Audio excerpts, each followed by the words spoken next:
Olá a todos, não sei se me conseguem ver, eu penso que já estou em direto.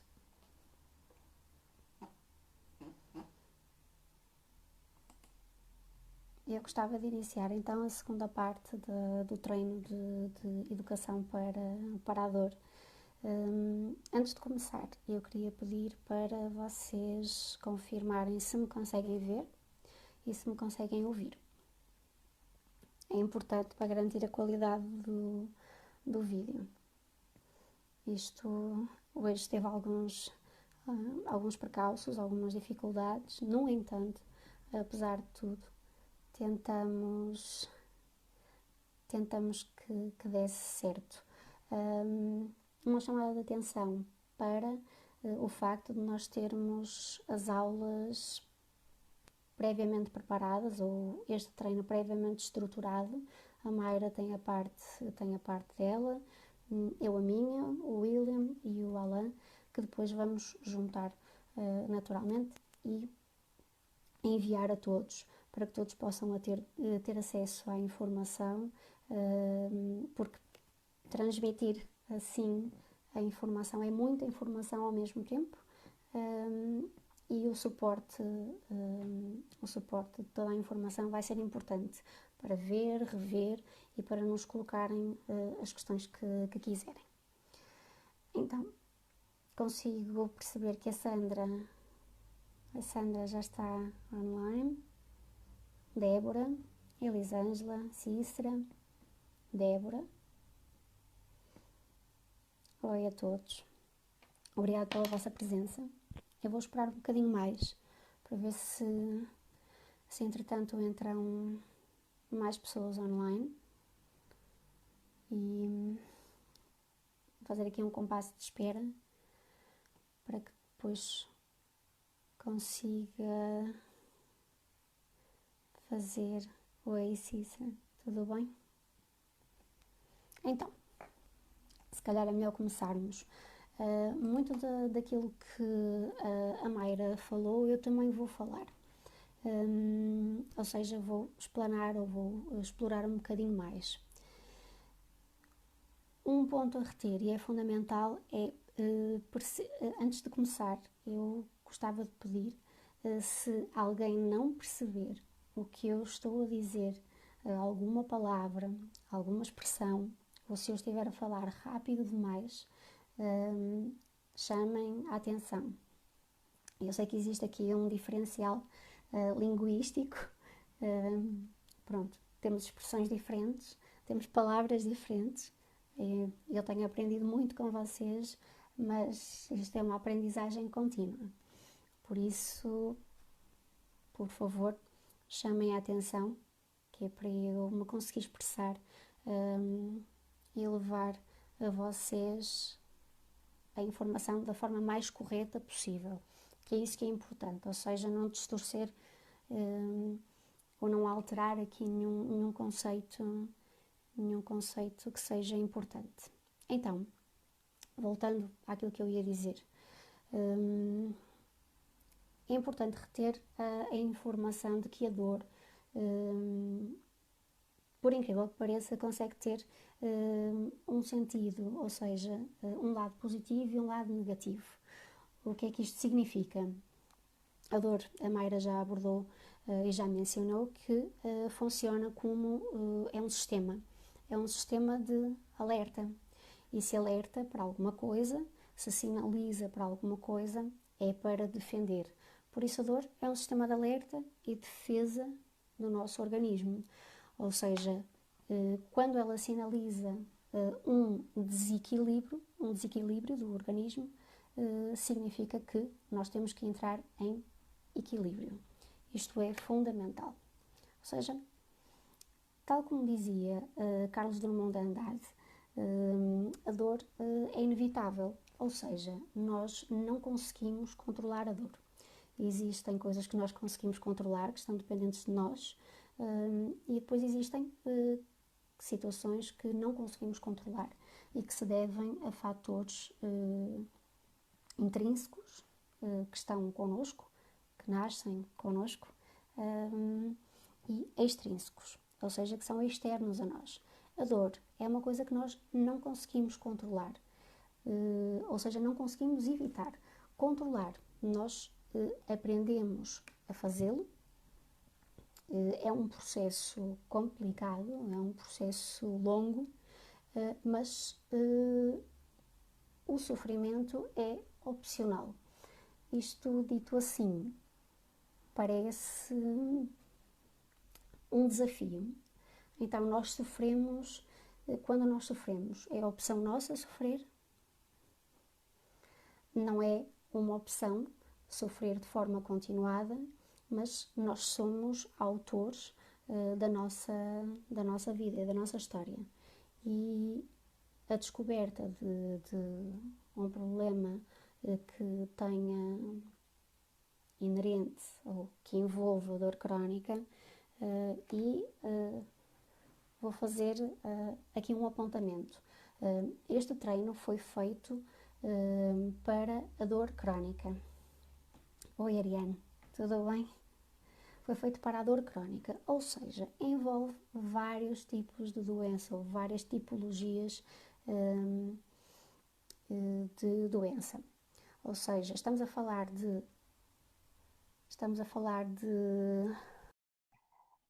fibromialgia, estamos a falar de artrite reumatoide, estamos a falar de espondilite anquilosante, estamos a falar de síndrome de Crohn, estamos a falar de lúpus, ou seja, tudo aquilo, estamos a falar de doenças autoimunes e doenças que não têm origem autoimune e têm, por exemplo, uma maior prevalência de dor neuropática. Então, fundamentalmente é um treino para a dor. Existem vários tipos de dor, a dor moderada, a dor aguda e a dor crónica. A dor crónica é aquela, como vocês sabem, nós temos que conviver durante 24 horas com ela. Além de psicóloga, eu também tenho dor crónica. Por isso, reúno aqui algumas condições para sentir e para me colocar no vosso lugar, que é bastante difícil. Mas lá está, a capacidade de empatizar é fundamental. Ora bem, eu vou parar aqui um bocadinho de falar e eu vou cumprimentar a Mayra, que já está a ver. Gratidão. Conceição. Vânia. Muito contente por vocês estarem já a conseguirem ver. Então, o que eu estava a dizer era que a dor é inevitável, mas o sofrimento é opcional. Ou seja, nós podemos e devemos sempre trabalhar. Oi? Calma.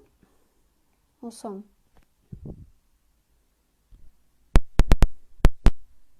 Conseguem ouvir melhor? Ariane?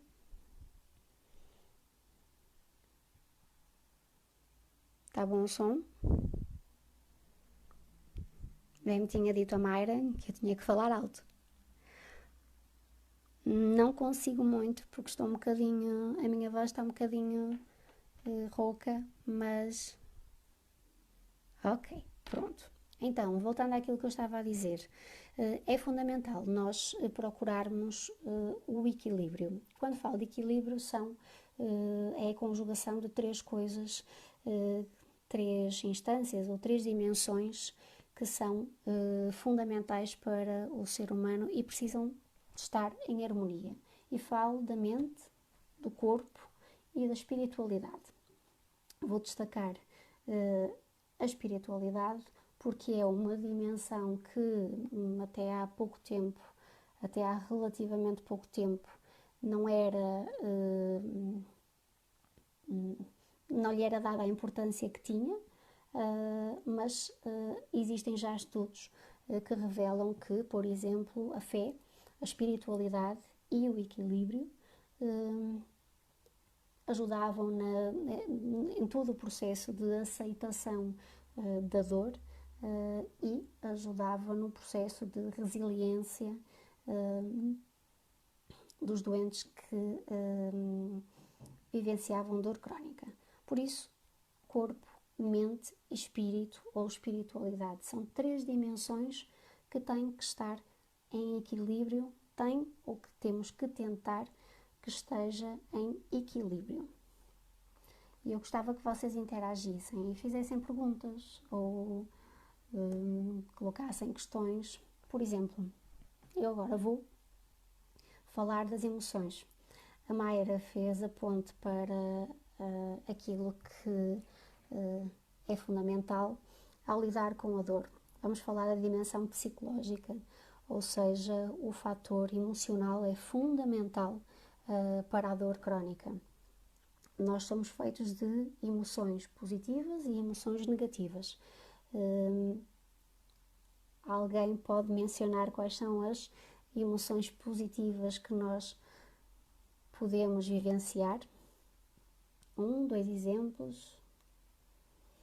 Quem quiser. Ariane, Mayra. Emoções positivas. Eu posso começar com a alegria,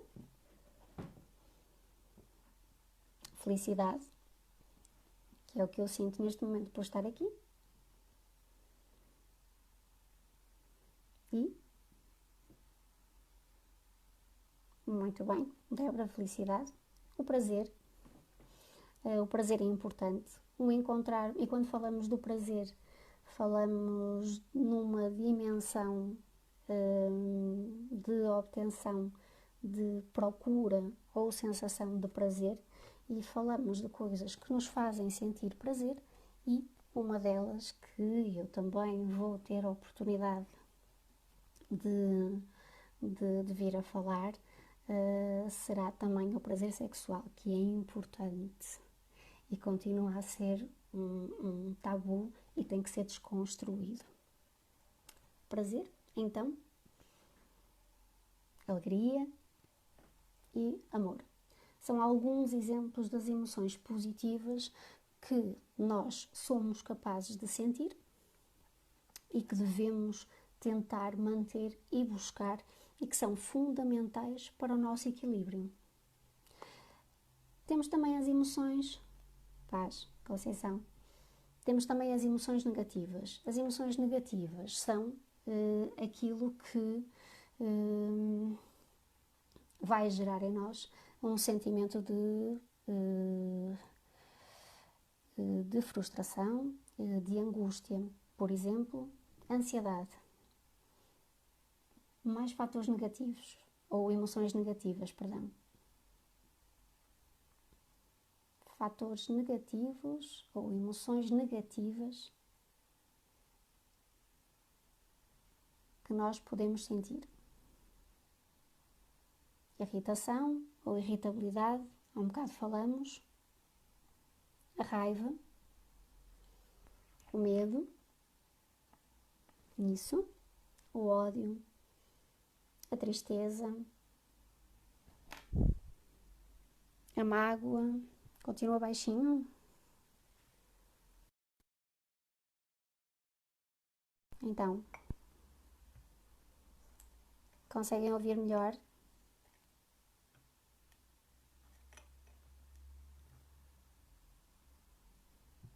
Oi, Sandra.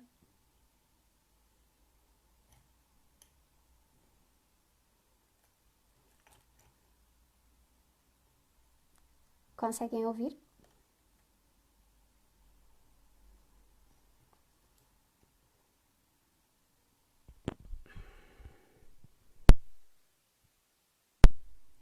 E agora? Precisava que vocês me dissessem se o áudio está bom ou não. Eu posso segurar melhor ou aproximar mais o micro.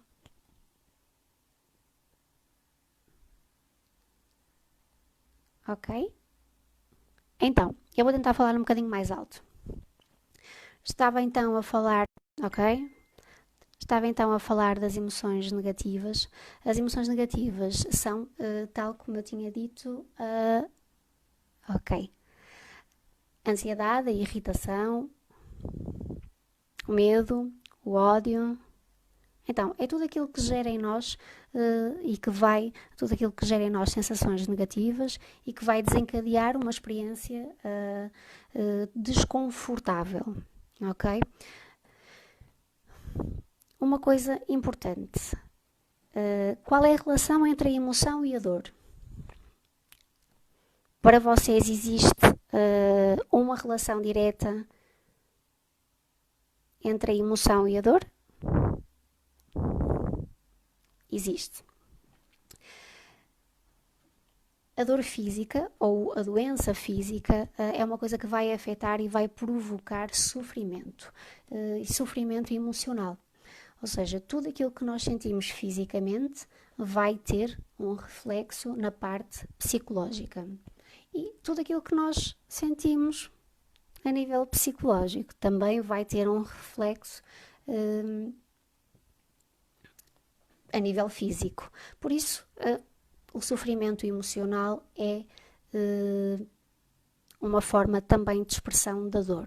Vai debilitar, ou seja, vai debilitar fisicamente a pessoa, psicologicamente ela já está. O que é que vai acontecer?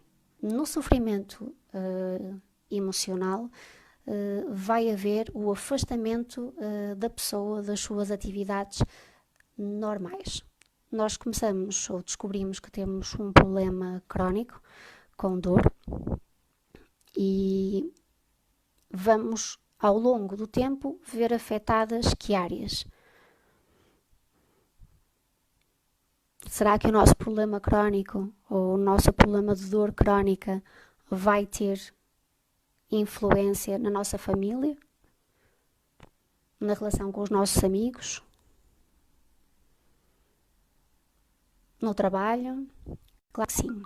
Então, o que vai acontecer é que nós vamos começar a mudar. O facto de descobrirmos que temos um problema crónico, e posso falar da minha experiência pessoal, é todo um processo de descoberta. Descoberta de capacidades ou competências e também de fragilidades. O nosso mundo começa a mudar, mas o mundo de quem convive connosco também começa a mudar. É muito difícil nós percebermos que mudamos o mundo das outras pessoas, mas de facto isso acontece. Vai desencadear em nós um problema físico ou um problema que envolva dor crónica, vai desencadear em nós um sofrimento psíquico e vai acabar por desenvolver sintomatologia depressiva. Ou seja, segundo os estudos científicos, o que acontece é que pessoas que vivenciam dor crónica normalmente têm também depressão. Ou seja, a dor crónica e a depressão andam de mãos dadas. Por isso, é fundamental procurar ajuda. O que é que devemos fazer? Devemos procurar ajuda? Qual é a vossa opinião? Descobrimos que temos um problema crónico, com dor crónica. Vamos ter que conviver com essa dor 24 sobre 24 horas e sofremos psicologicamente com isso. Começamos a sentir medo, angústia, raiva, ódio, todas aquelas emoções negativas. E lá está. Tal como a Conceição está a dizer, Conceição Lobo, o que é que fazemos? Ficamos ou começamos a isolar das pessoas. Ou seja, a tendência para o isolamento é muito, muito grande. Nós deixamos de conviver. Um dos motivos que nos leva ao isolamento é um sentimento de culpa. Este sentimento de culpa é uma coisa que vai surgir quando descobrimos que temos um problema que envolve dor crónica. Quem é que aqui confirma o sentimento de culpa, a par de todas as outras, de todos os outros sentimentos ou emoções, a culpa é uma coisa que acompanha um doente com dor crónica? Qual é a vossa opinião? Eu vou esperar um bocadinho pela vossa opinião porque é importante. Ariane, a culpa, ok? Muita culpa. Exatamente, Vilma. Muita culpa. É de facto verdade. Nós Exatamente, Patrícia, sentir incapacidade de realizar tarefas. Ou seja, nós vamos começar a desenvolver. A dor crónica tem um impacto físico muito grande que nos vai impor algumas limitações, algumas ou bastantes limitações. E nós vamos começar a sentir culpa porque, em primeiro lugar, temos um problema que nos vai acompanhar o resto da vida. Nos vai transformar a nós e vai transformar o nosso mundo, ou seja, todas as pessoas que nos rodeiam. E vai limitar aquilo que nós fazemos. Exatamente, Sandra. Culpa, não. Não deveríamos sentir, porque nós não temos culpa, efetivamente. Nós não somos os responsáveis por sentir esta dor crónica ou esta dor de forma continuada que vai revolucionar a nossa vida. Mas de facto a culpa é uma coisa que acompanha, faz parte de todo o processo psicológico que é vivido pelo doente com dor crónica. Não deveríamos sentir, mas sentimos. Culpa porque já não somos quem éramos, já não somos diferentes, fazemos as coisas de forma diferente, temos que adaptar a nossa vida, temos que adaptar coisas simples. Falo por mim, que tive que adaptar algumas coisas para simplificar a minha vida e minimizar a dor. São coisas pequeninas, coisas bastante pequeninas. Vou dar um exemplo. Como eu tenho espondilite anquilosante, tenho a afetação da parte da coluna, da lombar e artrite também. Uma das coisas que eu não conseguia fazer era, quando estava a cozinhar, ter acesso aos armários, ou seja, elevar os braços para ter acesso aos armários e àquilo que eu precisava para cozinhar. O que é que acontece? Tive que mudar a disposição das coisas. Se demorou bastante. Demorou eu aceitar que realmente tinha que adaptar as minhas rotinas às minhas limitações. E ao mudar as coisas, também, ao mudar as coisas para nós, também acabamos por mudar as coisas para quem vive connosco. Se vivermos sozinhas, ametista, sim, temos que fazer tudo e adaptarmos para nós.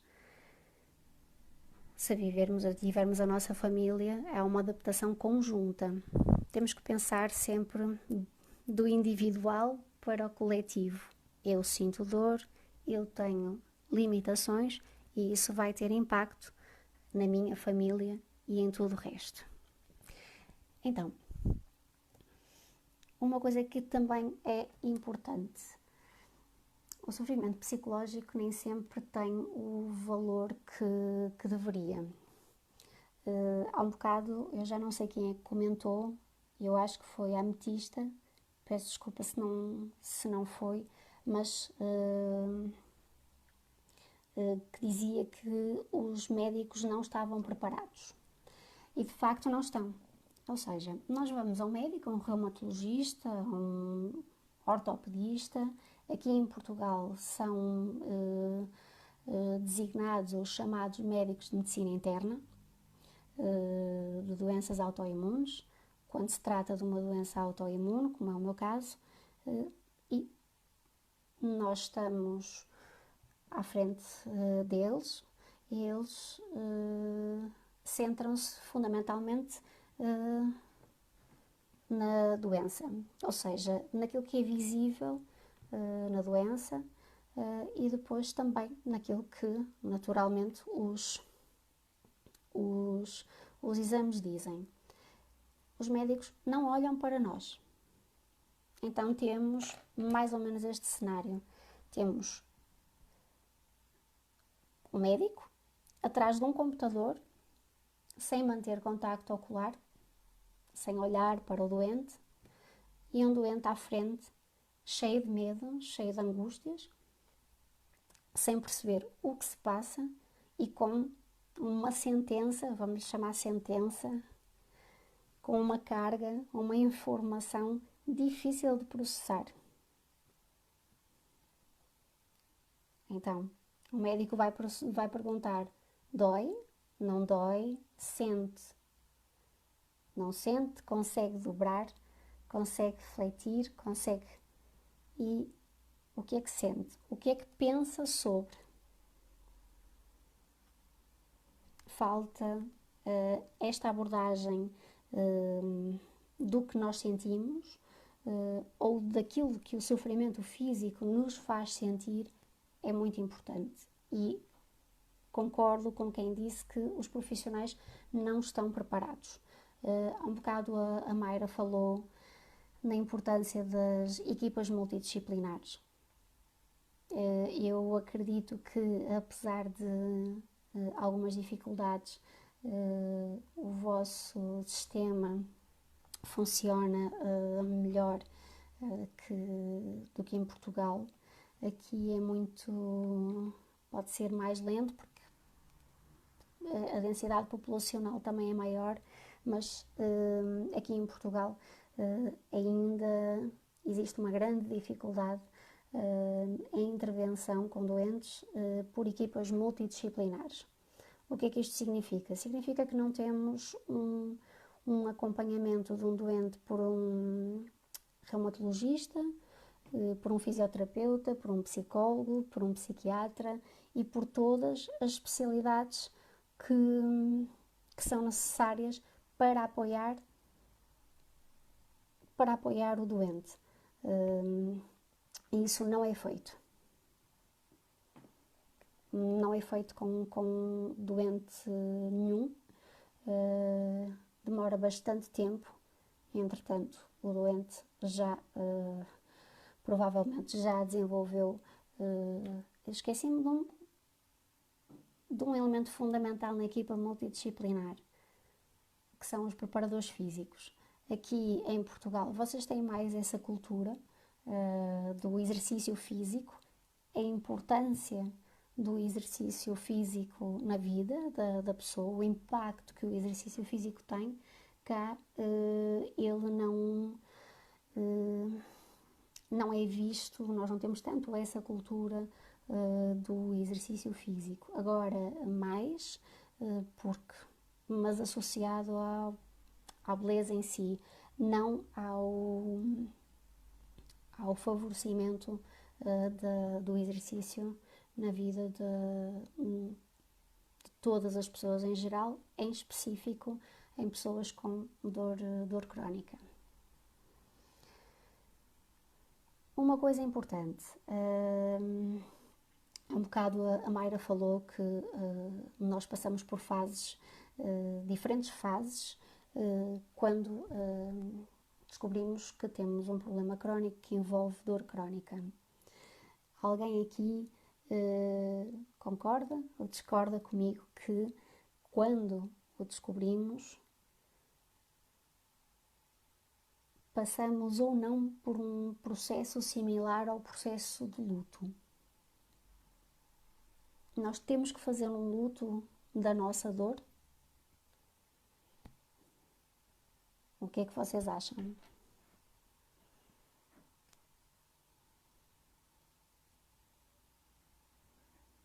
Nós entramos num processo como o processo de superação ou de luto? A resposta é sim.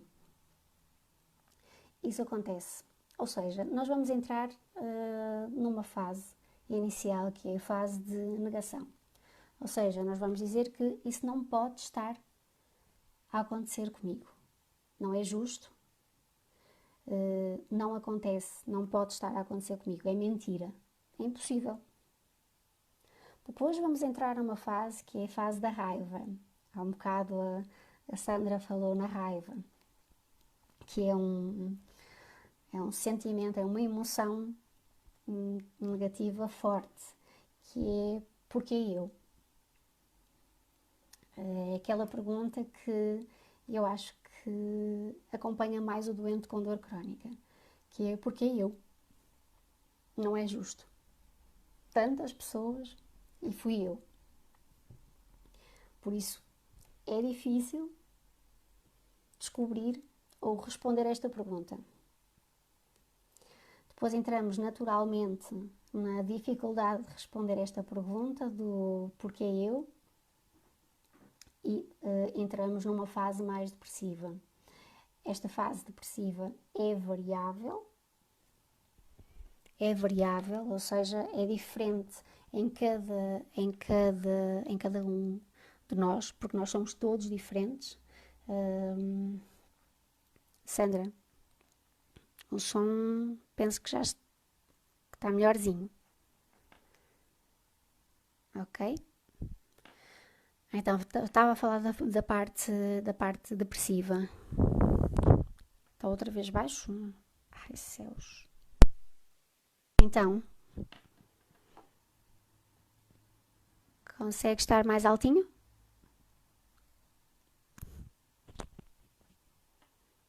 Então, vou tentar falar um bocadinho mais alto. A minha voz também não está a ajudar. Em relação à depressão, a depressão é decorrente do processo naturalmente de negação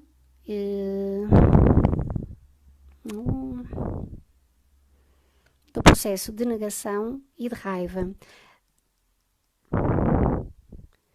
Eu vou pedir aqui um bocadinho só para perceber o que é que se passa com o som. Ok, mais descansada.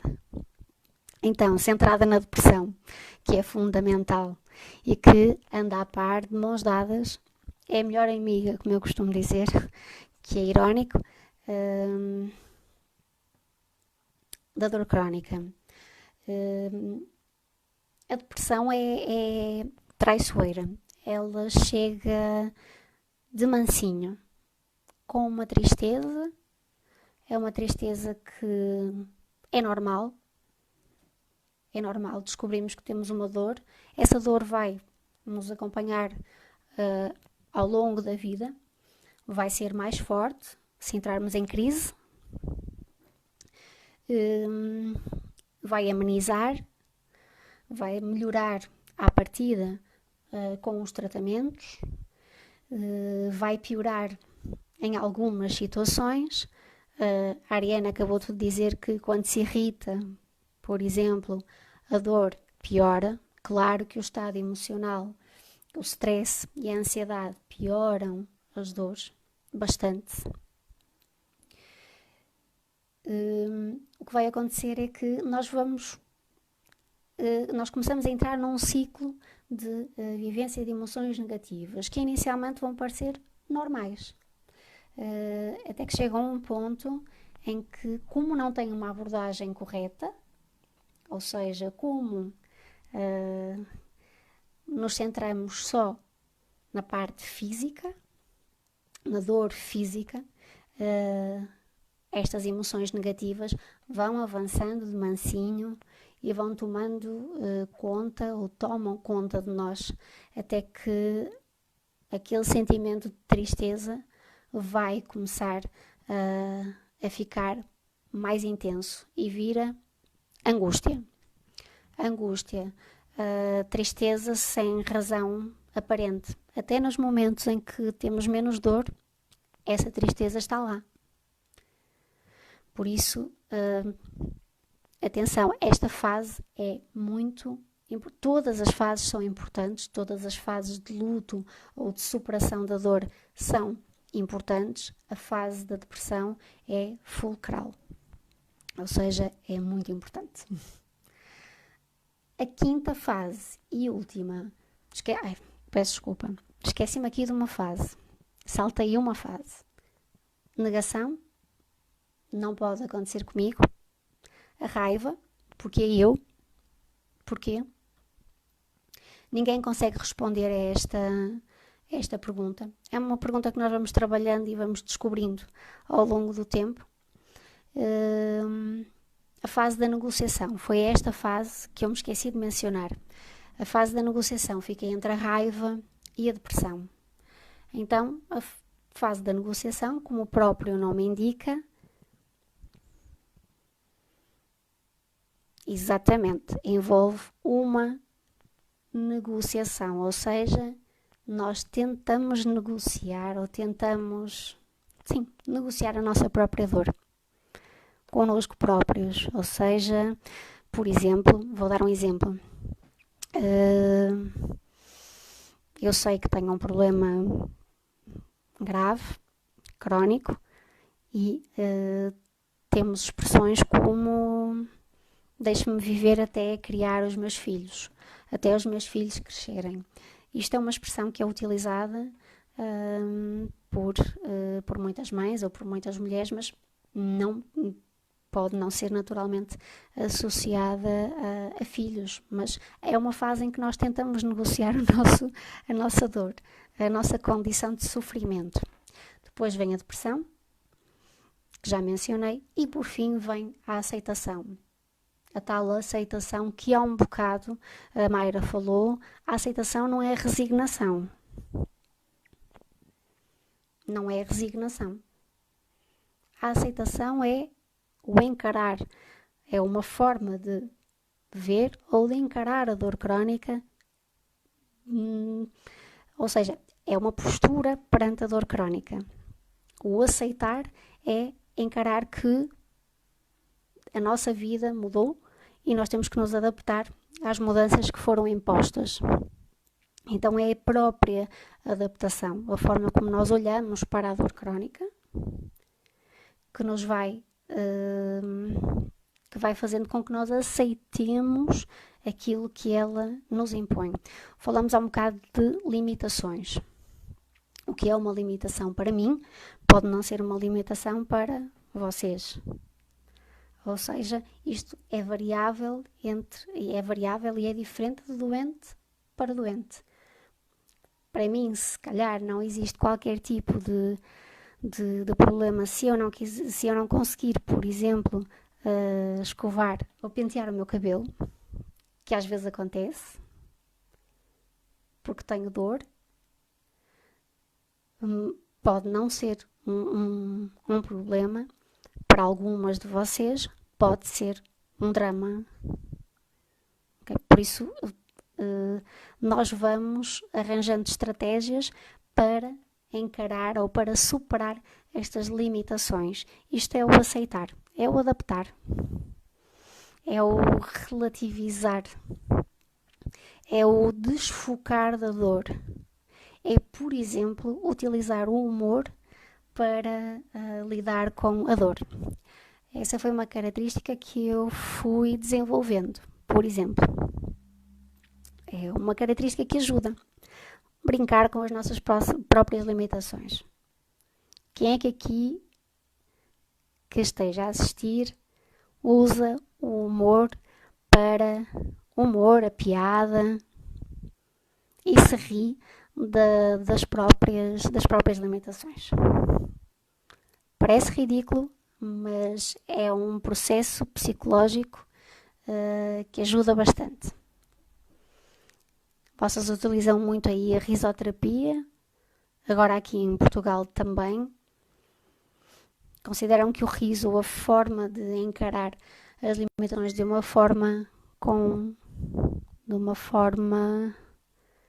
mais didática e mais alegre, ajuda? Sim, será. Pronto. Eu faço imensas... Ora bem, servo de voz,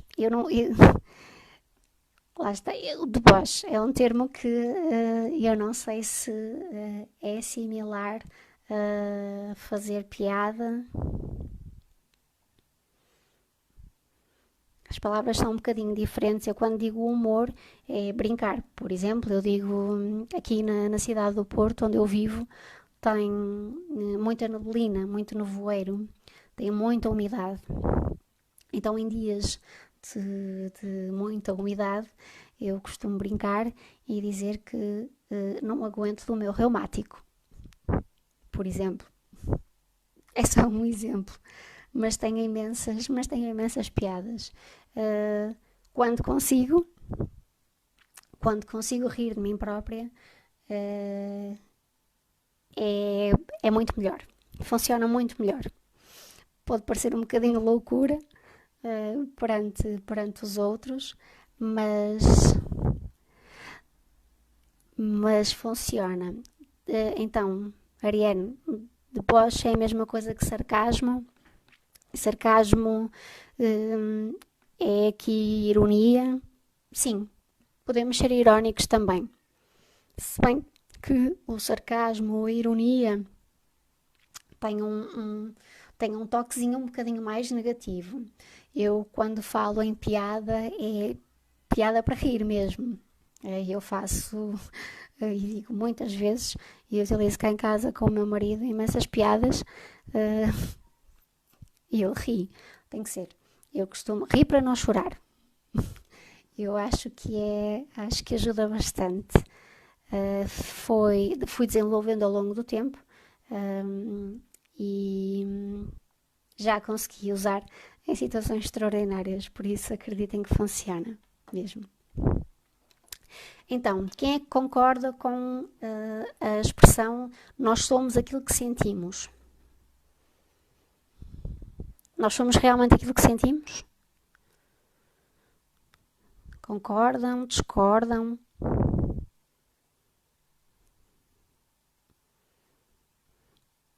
Eu vou adiantando a resposta, somos.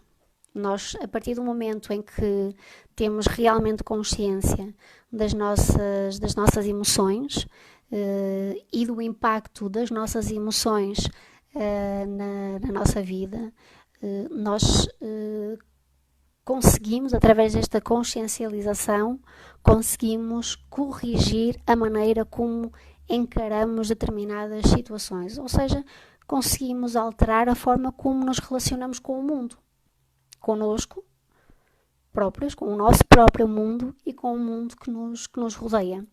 Por isso, nós temos uma coisa que poucos querem assumir, que é, nós temos a responsabilidade, nós somos responsáveis por aquilo que sentimos e por as nossas emoções. Só nós é que somos. Ou seja, assumir esta responsabilidade é fundamental. E agora vocês perguntam, como é que eu vou assumir a responsabilidade do que eu sinto, das minhas emoções, quando sofro tanto? Como? Existem um conjunto de estratégias, são difíceis, não são imediatas, têm que ser muito trabalhadas e nem sempre é possível assumir esta responsabilidade. Mas é fundamental termos consciência que temos que a ter. Mais ninguém pode ter ou pode influenciar a forma como nós nos sentimos e a forma como nós geramos as nossas emoções. Ou seja, nós temos que aprender a proteger-nos de quem nos rodeia, apesar de tudo, para estarmos em constante reequilíbrio emocional. Concordam comigo? Por isso, é precisamente com este pensamento e com este assumir de responsabilidade que nós vamos perceber que os nossos dias são feitos um de cada vez. Ou seja, os nossos dias vão ser feitos de pequenas vitórias. Ao fim de cada dia, nós vamos somar as pequenas vitórias que conseguimos conquistar durante o dia. E uma vitória para nós pode ser, por exemplo, conseguir arrumar uma divisão da casa. Pode ser uma vitória. Uma vitória para nós pode ser, uma pequena vitória, dar uma caminhada ou caminhar 5 minutos. Ir ao supermercado e carregar uma sacola, conforme vocês dizem, só uma. Isto são pequenas vitórias que ao longo do dia nós temos que somar. E no dia seguinte vamos conquistar outras maiores, mais pequenas. Ao final do dia temos sempre que fazer o balanço das vitórias que fomos conseguindo. É assim que nós nos vamos conquistar a nós mesmos. Somos nós que temos que perceber as vitórias que vamos conseguindo, ou as capacidades que nós temos. Ariane está com uma cara assim de dúvida. Coloquem questões e a vossa opinião, porque é importante eu ter o feedback. Se estão a perceber, se não estão a perceber, se estou a conseguir comunicar de forma eficaz.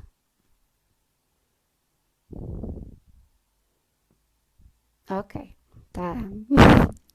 Estamos aí bem. É isso, Sandra, precisamente. As vitórias não são grandes, foi precisamente o que eu disse. São pequenas vitórias, simples, coisas muito simples, que nós temos que aprender a somar. Ou seja, o todo vai ser feito do somatório das partes. E é precisamente isso que faz com que nós nos conquistemos a nós mesmos e conseguimos, e faz com que nós tenhamos a capacidade de ultrapassar precisamente esses limites. Por isso é muito, muito importante conquistar vitórias pequeninas, uma a uma. Não existem vitórias nem grandes nem pequenas, em termos de dimensão, mas em termos de significado existem. Fatores que influenciam a dor. Falamos um bocado, a Mayra já falou um bocadinho dos fatores que afetam a dor ou aumentam, e quando falamos de afetar a dor, falamos de potenciar a dor, de aumentar a dor. Há um bocado a Ariane disse que quando se irritava ficava com muita dor. O fator stress e ansiedade são muito prejudiciais, ou seja, são bastante negativos para a dor. O que é importante fazer em situações de ansiedade, em situações de stress? Respirar, ou seja, controlar a respiração. As tais técnicas de respiração que são utilizadas, nem sempre é possível fazê-lo, mas temos que aprender. Ou seja, a ir pausando a nossa forma a nossa reação, ou seja, ir começando a travar a escalada da ansiedade, ok? O que nós podemos fazer também é, e isto aqui é utilizado, esta técnica é utilizada em psicoterapia. Uma das técnicas utilizadas em psicoterapia é o registro de situações de ansiedade. Ou seja, o que é que podemos numa consulta, propor a quem sofre de ansiedade? Fazer um registro simples, num papel, da situação que gera ansiedade. Podemos classificar a ansiedade numa escala de 0 a 5 e a forma, por exemplo, como ultrapassamos essa situação ansiogénica ou de stress. Isto é uma das formas de ir registando. É importante para o psicoterapeuta. Quanto mais informação nós dermos a quem nos acompanha, também mais ajudamos no diagnóstico ou no acompanhamento do nosso problema. é importante também para nós. Se nós fizermos o registro das situações que nos... Exatamente, Ariane, como um diário. É um diário de bordo. Se nós fizermos o registro das situações, nós vamos ganhar consciência daquilo que nos provocou ansiedade ou stress, a forma como fomos sentindo de uma forma mais psicométrica, numa escala de 0 a 5, essa mesma situação de ansiedade ou de stress e a forma como ultrapassamos. Se calhar num momento não vai ter muito sentido, mas depois, ao ler e ao reler, vamos verificar as evoluções ou os retrocessos nesse processo de lidar com a ansiedade. É importante também conversar, comunicar, pedir ajuda em situações de ansiedade, e eu já percebi que aqui no grupo são relatadas situações de ansiedade, já foram mencionados ataques de pânico também. É importante comunicar com quem nos rodeia. É importante os outros perceberem alguns comportamentos que nós temos. Ok? E é importante também procurar ajuda de profissionais, porque as situações, por exemplo, de ataque de pânico que foram relatadas aqui no grupo são situações já extremas ou já agudas de má gestão da ansiedade. Por isso, procurem ajuda. Não existe qualquer tipo de problema em pedir ajuda. Não é um sinal de fragilidade, é um sinal de força. É importante terem consciência. Outro fator que influencia bastante ou potencia a dor crónica é a depressão. Já falamos sobre ela. Ela anda de mãos dadas com a dor crónica. Esta é uma expressão um bocadinho triste, um bocadinho forte também, mas é realista. E com a depressão nós desenvolvemos ainda mais emoções negativas e mais dificuldades. Ou seja, com sintomatologia depressiva nós vamos ter dificuldade em concentrar-nos. Ou seja, dificuldade de concentração. Nós não vamos conseguir perceber aquilo que nos dizem à primeira vez. Vamos perguntar várias vezes, porque nos esquecemos. Não vamos conseguir manter o foco. Por isso, dificuldade de concentração. E, consequentemente, de memória. Passamos a ficar esquecidos, desmemoriados, conforme vocês dizem. E isso é muito complicado de gerir a nível pessoal, familiar e a nível laboral também. Bastante impactante. Podemos ter em situações mais extremas pensamentos de morte ou suicídio. Isto é um tema que foi muito falado no mês de setembro. É um tema que tem que ser falado em setembro, outubro, novembro e em todos os meses do ano. Ou seja, o suicídio é uma realidade e é uma realidade diária. Em situações extremas depressivas, o suicídio acaba por acontecer. Por isso acaba por ser um problema pessoal e se calhar agora mais social até. É importante todos nós estarmos atentos a expressões, a sinais, a comportamentos que indiquem que alguém perto de nós possa vir a fazer ou a cometer um ato de suicídio. O nosso comportamento, quando estamos deprimidos, também muda. Ou seja, nós perdemos a vontade ou perdemos a capacidade de buscar coisas que nos deem exatamente prazer. Ou seja, passamos a não ter ou a perder essa motivação para procurar prazer e começamos a ficar inquietos, facilmente irritáveis e a ter tendência para nos isolarmos de tudo e de todos. Os sentimentos são fundamentalmente tristeza. Eu volto aqui a mencionar a culpa porque ela é de facto transversal a todo o processo de vivência da dor. Naturalmente um vazio interior. Nós, eu não sei se esta expressão é utilizada aí no Brasil, mas nós ficamos esvaziados na alma.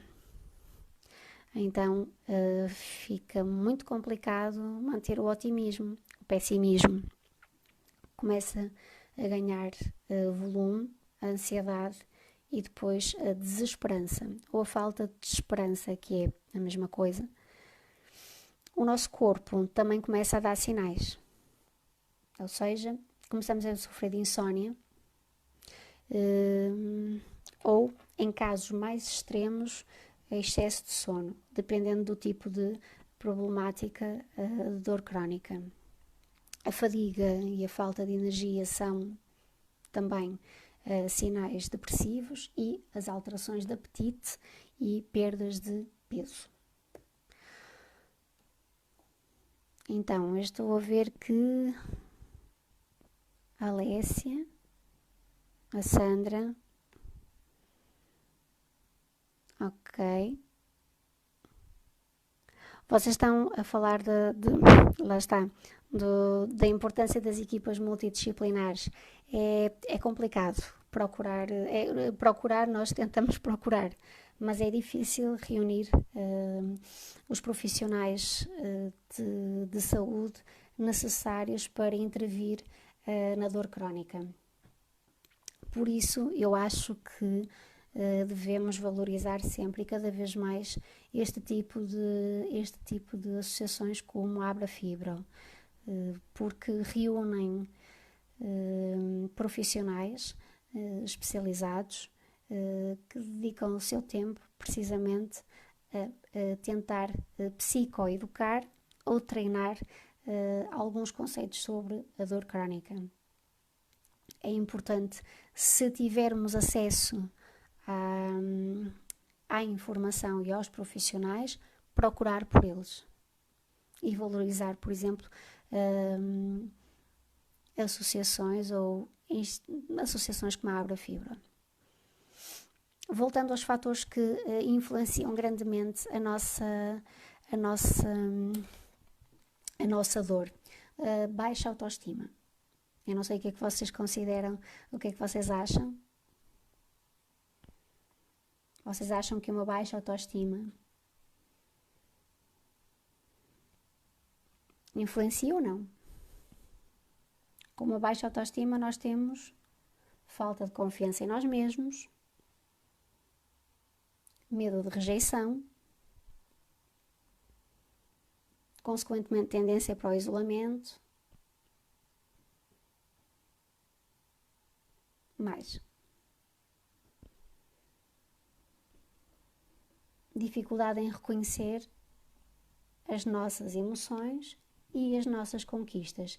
Aqui a baixa autoestima é muito importante. Se existe uma relação direta na influência da dor, não existe, mas é uma influência para aquilo que nós sentimos, para a identificação daquilo que nós sentimos. Outro fator importante e que foi falado há um bocado foi o fator sono. Eu queria focar especialmente o sono como um agente modulador na nossa vida. Ou seja, o sono, um adulto deverá dormir mais ou menos, William, um adulto deverá dormir mais ou menos 8 horas. São raríssimas as pessoas que conseguem cumprir estas 8 horas por diversos fatores. Muito trabalho, dinâmicas diversas, porque a dor muitas vezes não permite e não deixa dormir as 8 horas, naturalmente, mas as pessoas esquecem que o sono interfere diretamente, e existem artigos científicos que comprovam que o sono tem uma influência direta no nosso sistema imunitário.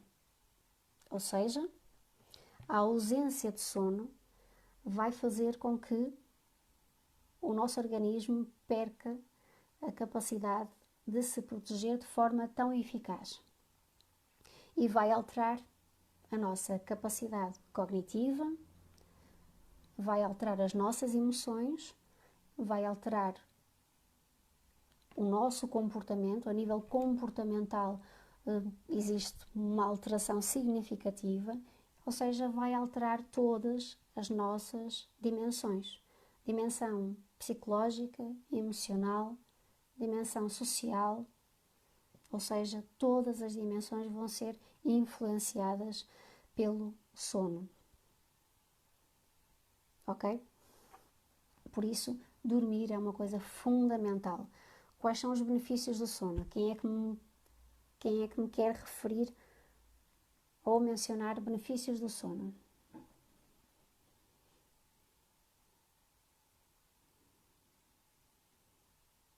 Então, vamos lá, participar. Uma das coisas que nós nos esquecemos, dormir 8 horas é fundamental. Por exemplo, eu vou falar de um fator físico. É fundamental para o nosso sistema cardiovascular, ou seja, para o nosso coração, para o funcionamento do nosso coração, ou seja, da máquina que nos mantém vivos. Isto é um fator positivo. Exatamente, tranquilidade, ou seja, vai baixar os nossos níveis de ansiedade. E se baixa os nossos níveis de ansiedade e de stress, vai então originar menos dores. Exatamente, concentração muda. Nós estamos mais focados, precisamente. Sim, sim, a participar. Estou a gostar mais. Por isso, o sono é extraordinariamente importante em todos os nossos processos, sejam processos neuropsicofisiológicos, seja emocionais. Eu vou separar aqui um bocadinho o neuropsicofisiológico do emocional, ok? Sandra, exato. Humor, a libido também. Relacionamento, exatamente. Ou seja, um ponto importante que a Sandra agora focou, que eu acho que é muito importante, que é a influência que o sono tem no nosso humor, claro, mas também na nossa libido. A nossa libido é diretamente afetada quando temos problemas de dor crónica pela vivência da dor, 24 sobre 24 horas, e depois também pela medicação que tomamos. Ou seja, há uma alteração, a libido é completamente alterada, ou seja, nós perdemos a capacidade perdemos ou diminuímos grandemente a capacidade de obter prazer sexual, neste caso, com a medicação que temos que tomar. Em primeira linha, a medicação antidepressiva e depois a medicação específica para o tipo de dor. Falo, por exemplo, de medicação que é utilizada para a dor neuropática, ou os imunomoduladores, ou como vocês aí também designam, a medicação biológica. Tem uma influência direta na produção da libido, naturalmente. Por isso, Sandra, ótimo apontamento. Ametista, Alessia, como é que nós podemos dormir melhor? Ora, dormir melhor é um exercício complicado. Nós temos que ganhar rotina. O sono exige rotina. O que é isto de rotina? Rotina no sono nós temos que pensar desta forma. Nós temos uma rotina para uma dinâmica para levantar e trabalhar, fazer as nossas, quando conseguimos naturalmente, ter as nossas dinâmicas diárias. Para dormir, nós também temos que estabelecer dinâmicas, ou seja, fatores que podem ajudar a melhorar o sono. Por exemplo, alimentação. Isto é uma parte que provavelmente o William, porque ele faz uma ótima abordagem também sobre a alimentação, porque a esposa Rayane também é nutricionista, então dá sempre aquele toque de excelência, mas a alimentação influencia grandemente o sono. Ou seja, à noite, antes de irmos dormir, evitar alimentação ou comidas mais pesadas, bebidas alcoólicas, tudo aquilo que possa ser fator excitatório para o nosso organismo. Ou seja, refeições leves que não envolvam um grande funcionamento aqui do nosso sistema digestivo, nem influenciem a nossa capacidade de estarmos mais ou menos vigilantes. Por exemplo, tomar café à noite. Em algumas pessoas não tem grande influência, mas noutras tem bastante influência. Por isso, comidas leves, evitar bebidas alcoólicas, cafés, por exemplo. Estamos a falar de nutrição, estamos a falar de alimentação. Outra coisa que é bastante importante, e isto entrar no ritmo ou numa dinâmica, na dinâmica do sono, evitar antes de ir para a cama ou antes de ir dormir, ver, por exemplo, televisão. Não estar exposta ao computador, televisão e telemóvel. A maior parte das pessoas desconhece, mas nós temos a visualização. Foi provado cientificamente que meia hora antes de dormirmos, nós não devemos estar expostos a qualquer tipo de estímulo visual que esteja relacionado com TV, computador e telemóvel. Porquê? Este estímulo visual vai interferir com uma gama de eletromagnética do nosso cérebro, que é chamada a gama azul, que vai ser altamente excitatória, ou seja, nós, se conseguirmos inibir essa absorção do nosso organismo dessa gama de estímulos, nós vamos melhorar em muito o nosso sono. Por isso, antes de ir dormir, não telemóvel, celular, exatamente, celular não, TV não e computador, laptop também não.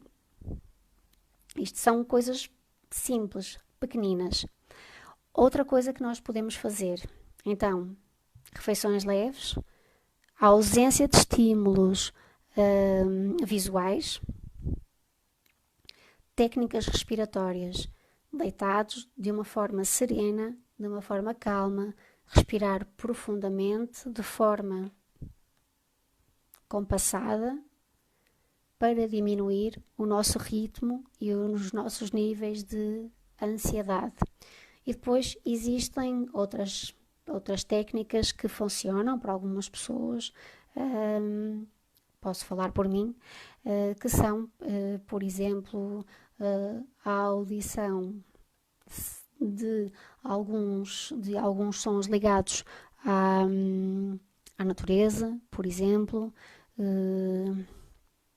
sons serenos, que normalmente nos levam a um estado de relaxamento que favorecem o sono. Por isso, à pergunta que fizeram, dicas para dormir melhor, nunca se esqueçam que dormir é como trabalhar. Exige rotina, ou seja, nós temos que assumir a responsabilidade de criar rotinas no nosso sono, ok? O sedentarismo, o que é isto de ser sedentário? É de nós nos acomodarmos, ok? O William e o Lucas vão falar sobre isto. Nós não podemos parar. Parados dói mais. E de facto o exercício físico é fundamental.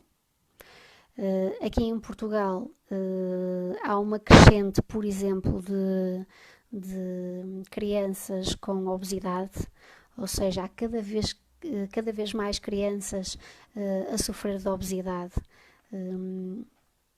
Isto é um sinal de alerta. É um sinal de que alguma coisa não está a funcionar bem. Eu sei que no Brasil só 60% dos adultos, 60% da população adulta não pratica qualquer tipo de atividade física e no dia a dia não tem dinâmicas saudáveis de exercício físico e são sedentários. Isto é bastante mau. E eu sei que vocês vão dizer que com dor é difícil fazer exercício físico.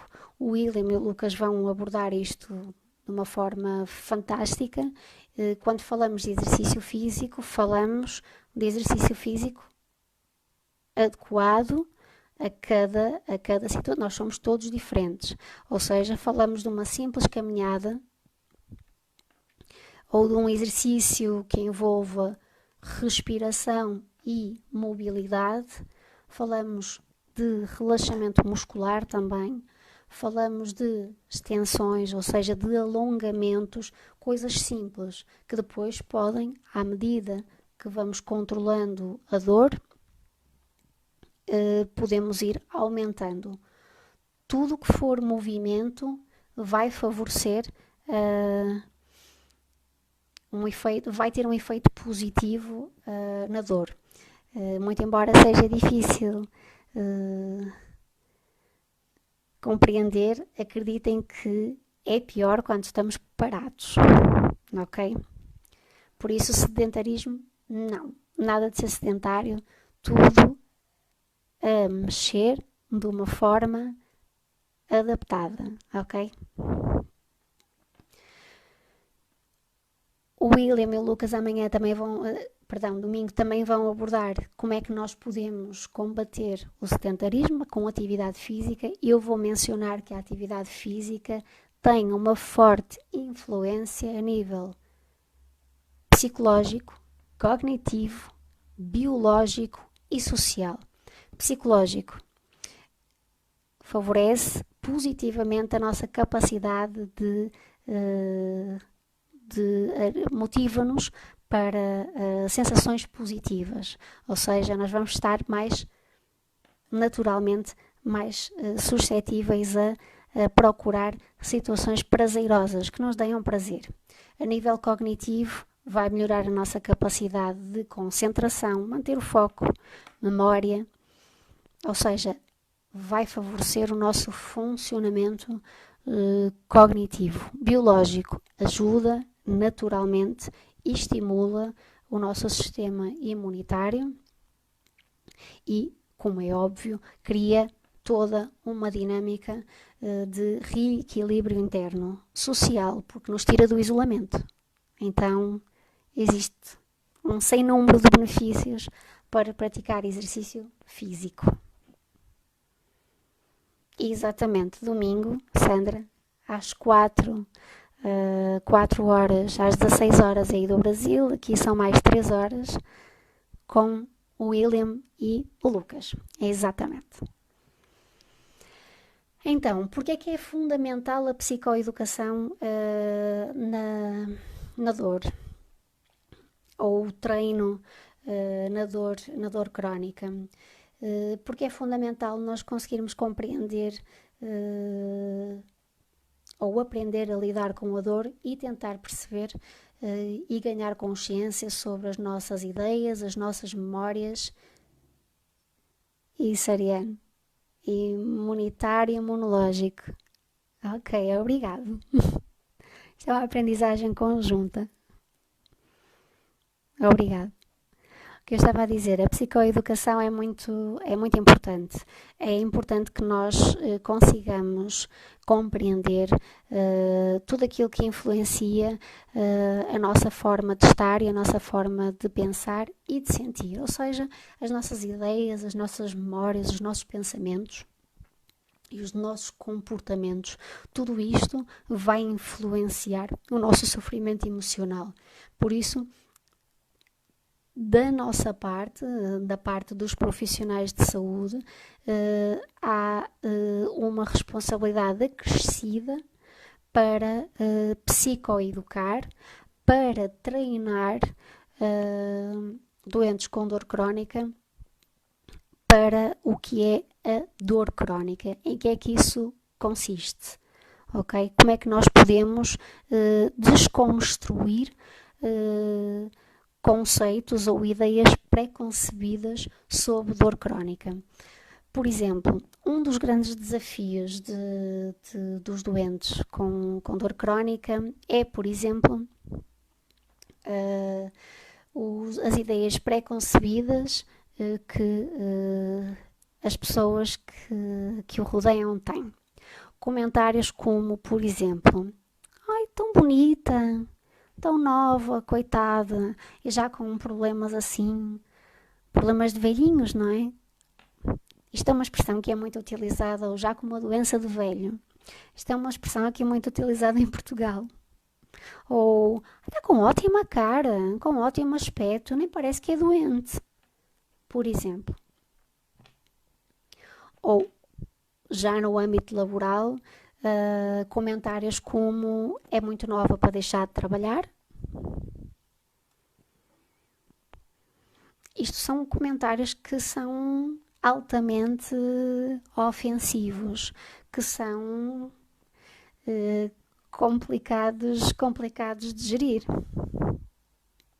Eu não sei se as expressões não devem ser as mesmas, naturalmente, mas todas as pessoas que têm dor crónica passam por este tipo de comentários ou por este tipo de ideias que existem na sociedade sobre uma dor que não se vê. A dor crónica pode ser visível e é visível muitas vezes, até porque em algumas situações tem influência porque acarreta um conjunto de deformações, mas muitas vezes não é visível. Então estamos aqui a falar de uma dor que não dá para comprovar e que as pessoas colocam constantemente em causa. E então ideias como é preguiçosa, aquilo é manha, ela é traiçoeira, faz aquilo para chamar a atenção, são coisas que são ditas e repetidas e são um verdadeiro desafio para quem tem dor crónica. É muito difícil mudar quem nos rodeia.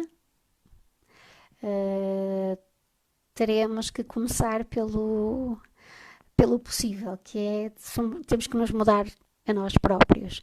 Ou seja, o que é que eu, Daniela, que tenho um problema de dor crónica, posso fazer perante um comentário destes? Aceito? Não aceito? Respondo? Relativizo? Utilizo o humor? Então, eu já passei por todas as fases.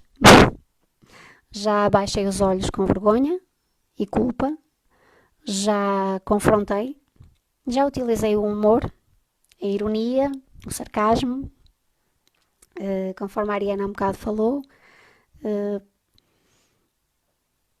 entre muitas outras. E isto, a forma como nós vamos encarando estes comentários, sim, aqui também, Sandra, Maria das Dores, sim,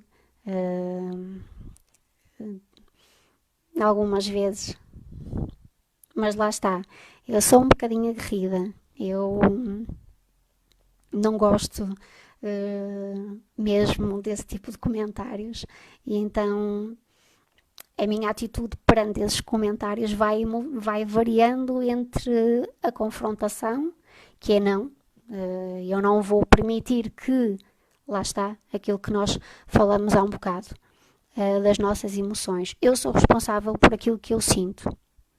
Ninguém tem o direito de interferir naquilo que eu sinto, mas eu também não vou levar desaforo para casa.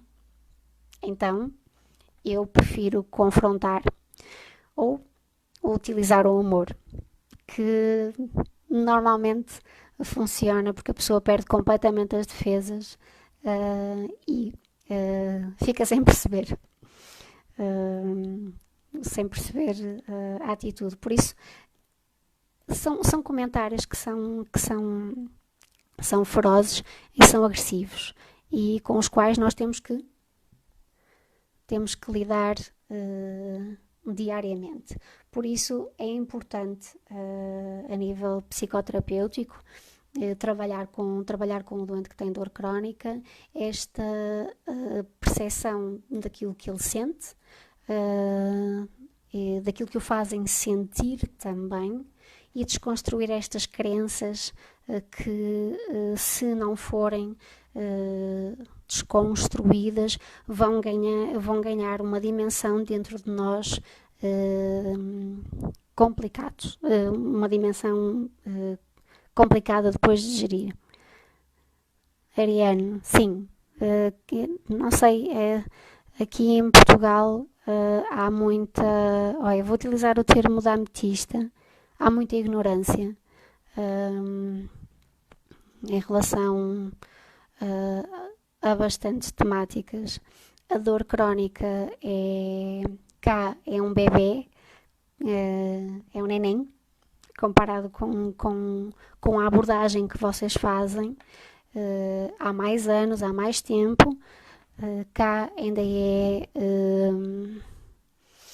uma criança, por isso ainda existe muito caminho para percorrer e é preciso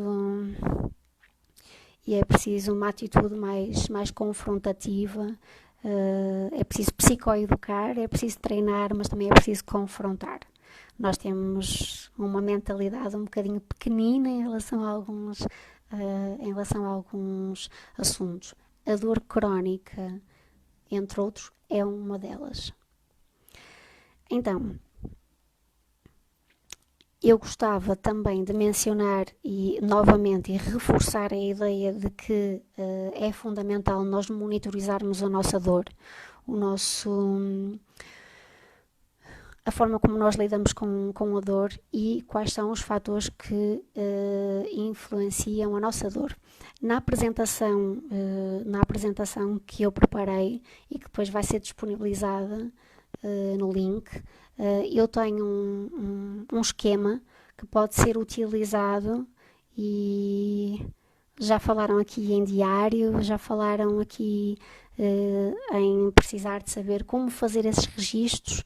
Então eu vou, na minha apresentação tem um exemplo de um registro que pode ser feito. Eu vou aqui buscar um bocadinho o suporte. É um registro de dia e hora, é um registro minucioso, com dia, hora, a situação, o pensamento automático, ou seja, o que é que nós pensamos imediatamente face àquele acontecimento, a emoção que isso gerou em nós, a resposta que nós tivemos, ou o comportamento que nós desenvolvemos e a forma como resolvemos. Por isso depois eu vou disponibilizar esta forma de registro, ou esta proposta de registro de monitorização comportamental. vocês podem acrescentar ou tirar mais ou menos informação, mas é uma ideia que pode ser depois adaptada a cada um. Quem quiser sugestões ou ajuda pode perguntar e pode me chamar que eu ajudo naturalmente. Por isso, reforçar também as técnicas de relaxamento. Existem várias. Há um bocado aqui alguém disse que fazia pilates. Pilates, yoga continua a ser uma forma bastante eficaz de meditação. Nem toda a gente consegue fazer ou consegue focar-se para fazer. Pilates, já vi aqui que alguém fazia, não me lembro agora quem mencionou, mas que fazia pilates. Pilates, dependendo do problema crónico ou de dor crónica, tem que ser adaptado. Tem que ser adaptado. Sandra, estou a aguentar. Só mais um bocadinho assim. Já termino. Os exercícios de respiração são acessíveis a todos, exigem disciplina, ok? E o relaxamento muscular progressivo. O que é isto? Tem um nome muito comprido. Relaxamento muscular progressivo. Para quem conseguir fazer, tem a ver com uma coisa muito simples. Ou seja, nós contraímos e depois relaxamos o músculo. E podemos fazer isto por grupos musculares. Isso vai de uma forma sequencial, por sequência, por grupo muscular, vai instalando em nós uma sensação de bem-estar. E eu aposto que amanhã o domingo, o William vai falar disto. Para quem conseguir fazer é bastante eficaz. Então, eu vou falar só mais de uma técnica. Prometo não vos chatear-me durante muito mais tempo. Há um bocado a Mayra falou de uma técnica que aqui nós falamos sobre, ou designamos de stop, ou seja, parada de pensamento. Isto é uma técnica de autocontrole, muito, muito útil em situações de stress, como a Ariane há um bocado falou. Ou seja, é uma técnica de autocontrole que nós utilizamos para parar os sentimentos negativos.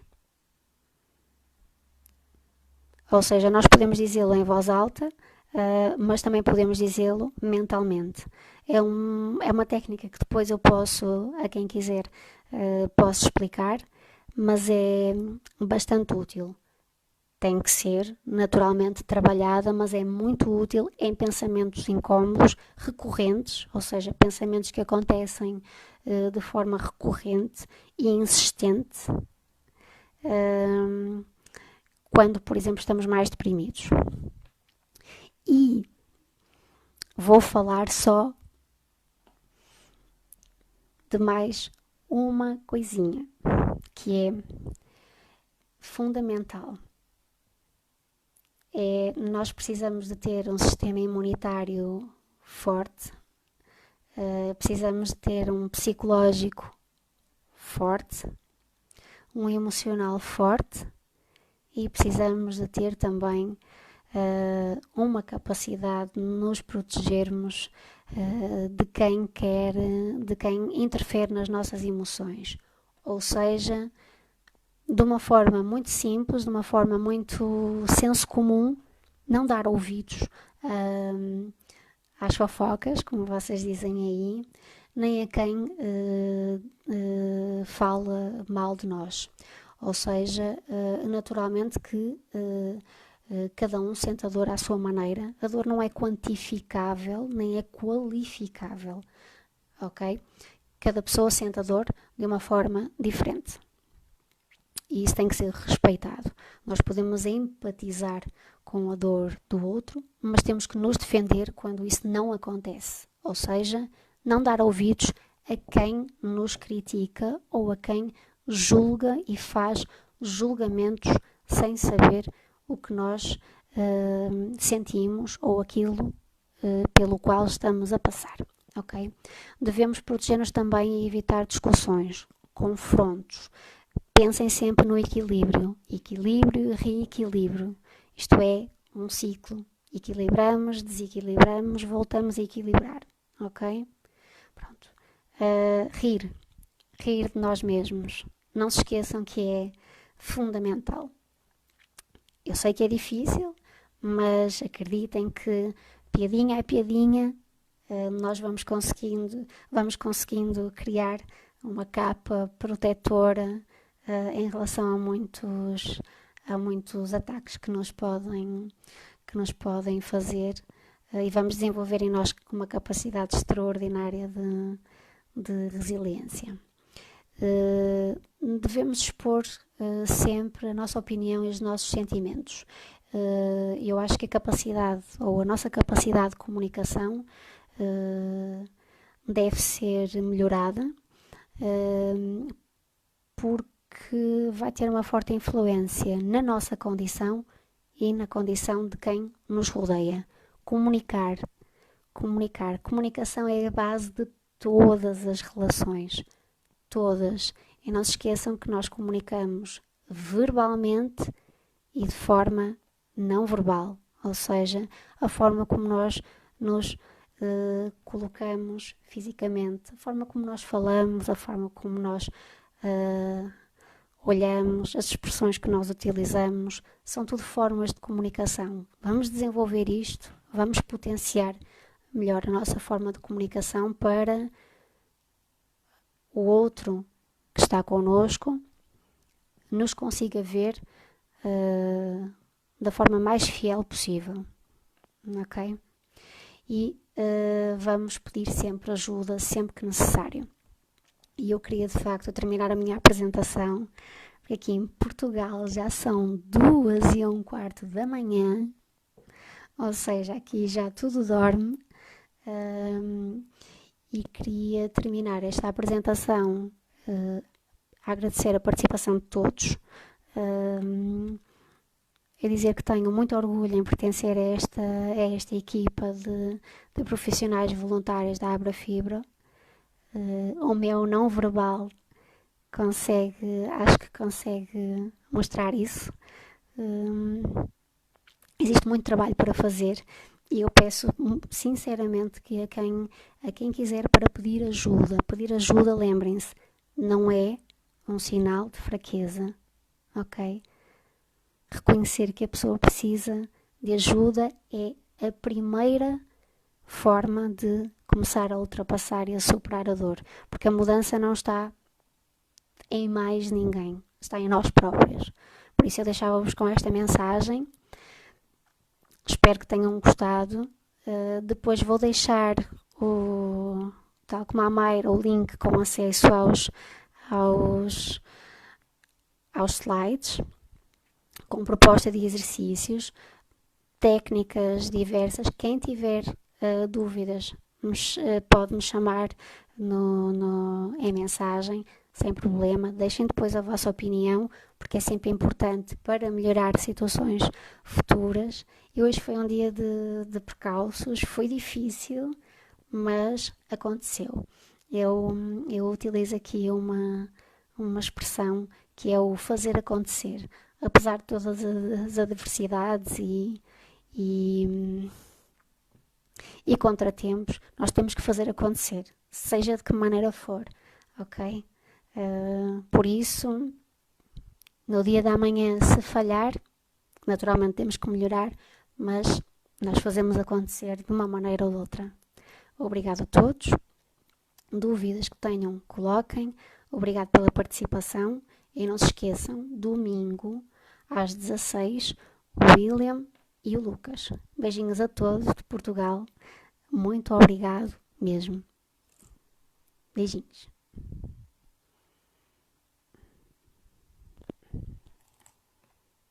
está complicado até desligar.